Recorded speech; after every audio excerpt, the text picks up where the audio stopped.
The words performance management often send shivers down the spine. Many people have had a bad experience in their working lives when reviewing their performance in a formal business setting.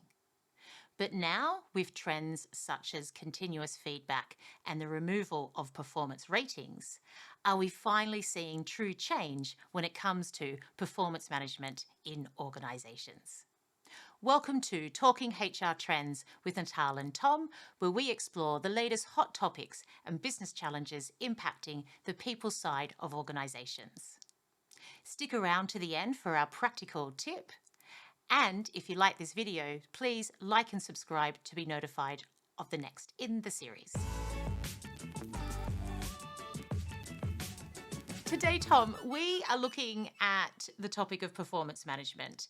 And it feels that whenever I read any reports from commentators in our industry, such as Mercer, Gartner, McKinsey, or Burson, there's a lot of information on how performance management processes are seen as a waste of time by most people in the business. So what's going on here, Tom? Why has performance management gathered such a negative profile over the years? In my whole working life, I've probably had 3 performance reviews, because most bosses I had, after one review with me, they stopped. They said, well, let's not do that again. Yeah. So that, and why was this a negative experience, and also for other people? Well, it's always kind of top down. The boss talking to his or her employee. The bosses are generally not very skilled in giving the feedback in a good way. So they are it's an awkward situation, yeah. And then many people are not very good in receiving feedback. Yeah. So and I will come back to that. It's too much things in one type of conversation. So it's very blurry, it's unclear, and so it can be, of course, it can be a positive experience as well, but for me it was always, it was negative. And so people try to avoid it, they postpone it also. And then HR, because it's one of the favorite processes of HR, they take on this, they say, well, we'll force you in the process. And HR pushes management and employees in their workflow. And then, of course, computer assisted, and well, that makes it even worse. So maybe because of all these bad experiences, and I think it's interesting, you know, people in HR that own the processes were also having bad experiences. So it's not like that we were having great ones as well. So we are starting to see some redesign and actually some quite innovative approaches, and which I think is very refreshing.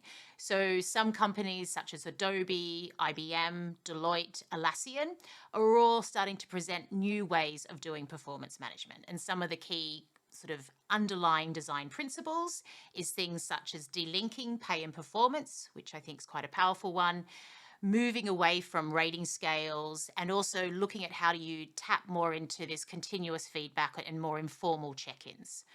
So can you present for us, Tom, the main trends that are starting to redesign performance management in our organizations?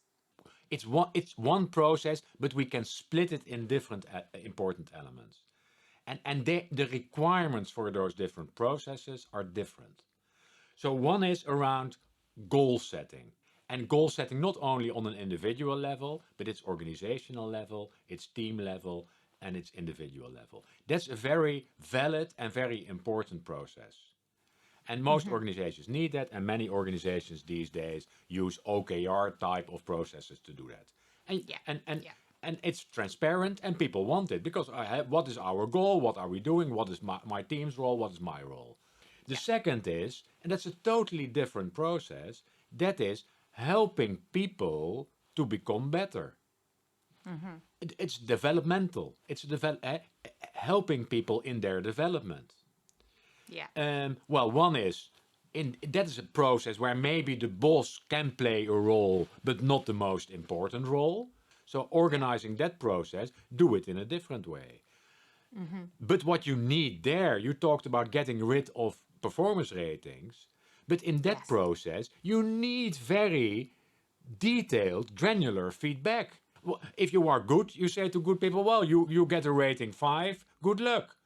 Well, Yeah, that's exactly. What does that mean? Yeah. what does because especially it's always easy, relatively easy to give feedback to mediocre people, but to give Yeah. constructive, actionable feedback to top performers is a lot more difficult. The third Yeah. one has to do with recognition. That's saying to people, you did a good job, or I recognize you for what you did, and giving compliments. That's an older process, which we should not let go because that's often forgotten. Give people recognition, give teams recognition. So Yeah. that's three. Four, it's that is we also need to find a way to determine pay of people. Whether we like it or not, but we cannot pay everybody exactly the same. So we need to find a way to do that. Generally, it's always connected because, for example, you pay people for the level of skills they can contribute to the organization. That's Yeah. a normal process. Yeah. But then you need to find a way to determine on what level are people contributing. It's a different process. So if you blur it too much, it becomes unclear. Yeah. So one element is make the split and be very explicit about what process are we in.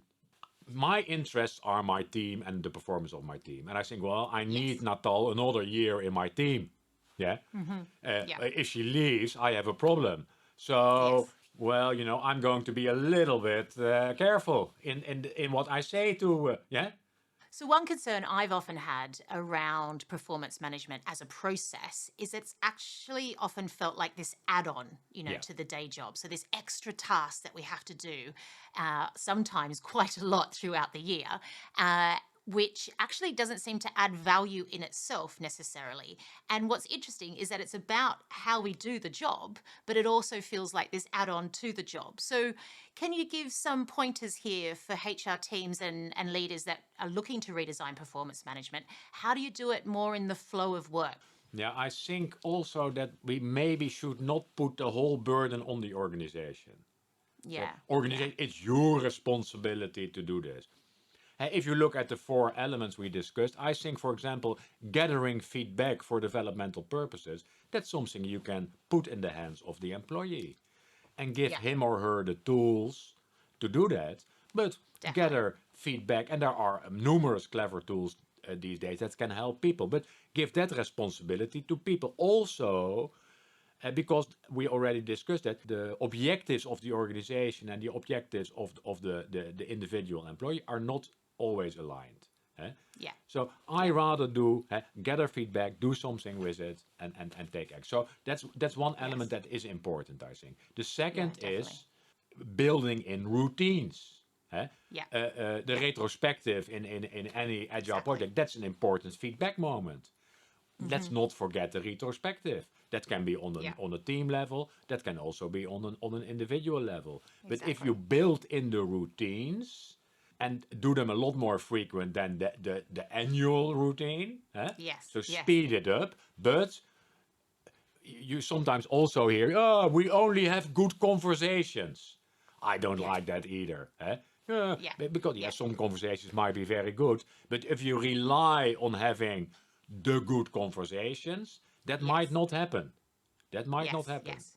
Yeah, it needs to be some discipline around Yeah, that to make sure it discipline. does happen. Yeah, Yeah, yeah. exactly. Yeah. I think that No, helps. I think, yeah, definitely. I think I'd like just start to see it as something that needs to connect to work as opposed to this thing that we do on top of is probably a great starting point, isn't it?